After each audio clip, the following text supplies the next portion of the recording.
আস্তে ভেঙে যাবে, আস্তে।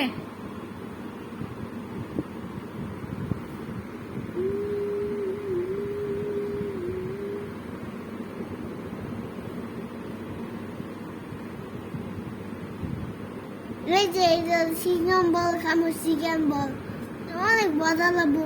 ওয়াও, এটা এটা এটা অনেক মজা, এটা আছে অনেক মজা। এটা চিকেন বল, চিকেন বল। এটা এইটা এইটা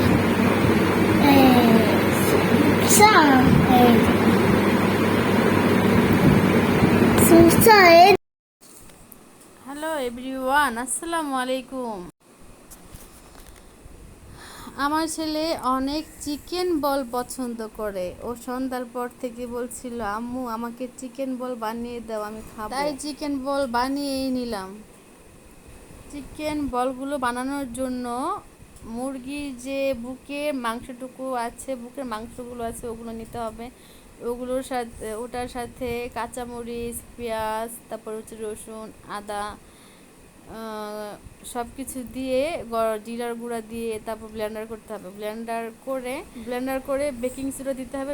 বেকিং সোডা দিয়ে গোল গোল করে শেপ করে নিতে হবে। শেপ করে এই যে গরম পানির মধ্যে, মানে বলক ওঠা গরম পানির মধ্যে ছেড়ে দিতে হবে। তাহলে হয়ে যাবে চিকেন বল। তারপরে ফ্রিজে রেখে সংরক্ষণ করে আপনারা অনেক দিন বাচ্চাদের টিফিনে দিতে পারেন। বিশেষ করে আমার ছেলে চিকেন বল খুবই পছন্দ করে। এর জন্য আমি কিছুদিন পর পর চিকেন বল এভাবে বানিয়ে রাখি, বানিয়ে ফ্রিজে রেখে দেই। তারপর ও যখন মন চায় তখন আমি বের করে চিকেন বলগুলো 5 থেকে 6 মিনিট সিদ্ধ হতে দেব। সিদ্ধ হয়ে যাওয়ার পর ঝুড়ির মধ্যে ঢেলে দেব, মানে পানিটা হওয়ার জন্য। তারপরে হচ্ছে সুন্দর করে মানে ফ্রোজেন করে ফ্রিজে রেখে দেব। আর কিছুটা হচ্ছে ওকে ভেজে দেব। এভাবে চাইলে আপনারা ফ্রিজে অনেক দিন সংরক্ষণ করে খেতে পারবেন এবং যখন মন চায় তখনই খেতে পারবেন।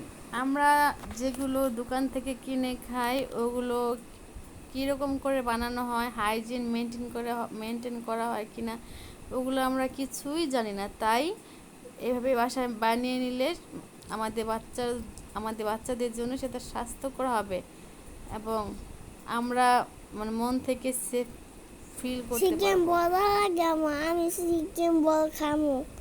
করে খাবো চিকেন বল। চিকেন বল খাবো, চিকেন বল খাই মজা লাগে, অনেক মজা, অনেক মজা লাগে। জাস্ট ওয়াও লাগে, ভালো লাগে, অনেক মজা, অনেক মজা।